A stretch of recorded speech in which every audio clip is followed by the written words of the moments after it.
जय श्री कृष्णा। धर्मा and me में आपका फिर से स्वागत है। आज हम बात करेंगे आरती करने के तरीके के बारे में। मैंने बहुत सारे जगह अलग अलग लोगों को अलग अलग तरीके से आरती करते देखा है। अब शुड जज क्योंकि इसलिए, लेकिन अगर आपको अवेयरनेस चाहिए कि शास्त्रों के अनुसार जो सही तरीका है वो क्या है, तो वो आज मैं बताने वाली हूँ। सबसे पहले आरती कब करें।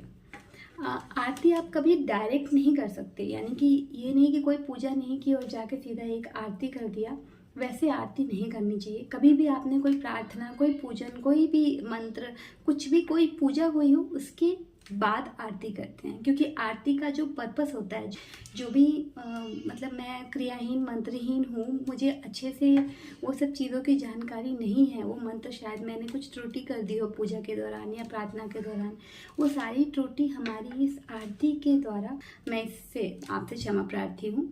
और क्योंकि आपने हमेशा देखा होगा कि आरती एक सिंपल लैंग्वेज में होती है, कोई ऐसा बहुत टफ संस्कृत नहीं होता, बहुत नॉर्मल लेमन लैंग्वेज की आरती होती है जो हर इंसान समझ सकता है। भगवान के सामने जब वो बोल रहा होता है तो अंदर वो भावना होती है कि क्या बोल रहा है, क्या मांग रहा है, उसी हिसाब से आरती को लिखा गया होता है। तो इसीलिए ये आरती का विधान बनाया गया है कि आपको जब आप पूजन कर रहे हो सकता है ब्राह्मण जो आपसे पूजन करवा रहे हो वो मंत्र आपको जो बोल रहा है वो आप रिपीट कर रहे हो, बट जब आप आरती कर रहे हो तो आपको पता है कि आप भगवान से क्या बोल रहे हो।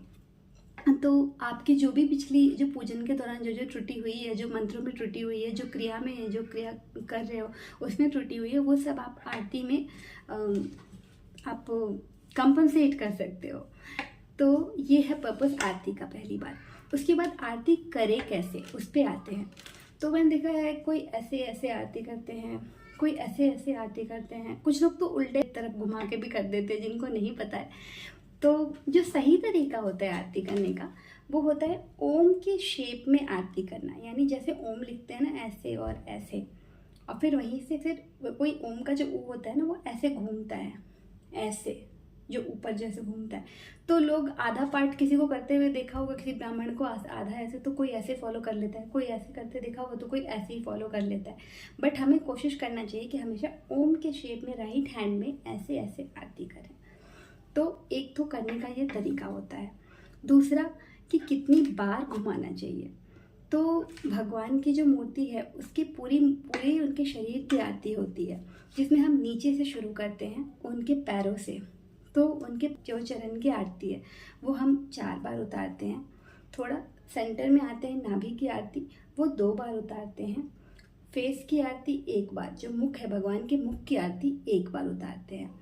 उसके बाद पूरे शरीर की आरती 7 बार उतारते हैं, यानी 14 बार आरती उतारते हैं। तो भगवान की आरती हमें 14 बार करनी चाहिए, नीचे से ऊपर की तरफ। तो ये सही तरीका होता है हैंड्स के मूवमेंट का, कितनी बार और कैसे करें। आरती ख़त्म होने के बाद मैंने देखा है, इवन मैंने ब्राह्मणों को भी देखा है कि वो नहीं मना करते, परंतु कभी आरती की थाली ज़मीन पे नहीं छोड़नी चाहिए। तो उसको हमेशा किसी ऊंचे स्थान पे, यानी जैसे मंदिर के ऊपर रख दिया, किसी जो भगवान का जो भी टेबल चौकी बनी होती है उसके ऊपर रख दिया, वैसी जगह पे रखना चाहिए। और हाँ, और एक और भूल लोग हमेशा करते हैं कि आरती की आचमन नहीं करते और आरती ले लेते हैं। जनरली जो daily day to day life में जो आरती करती हैं लेडीज़, उनको मैंने देखा है हमेशा वो मिस कर देती हैं ये वाला पार्ट कि तो अगली बार जब भी हम आरती करें इन सब चीज़ों का ध्यान रख के आरती कीजिएगा।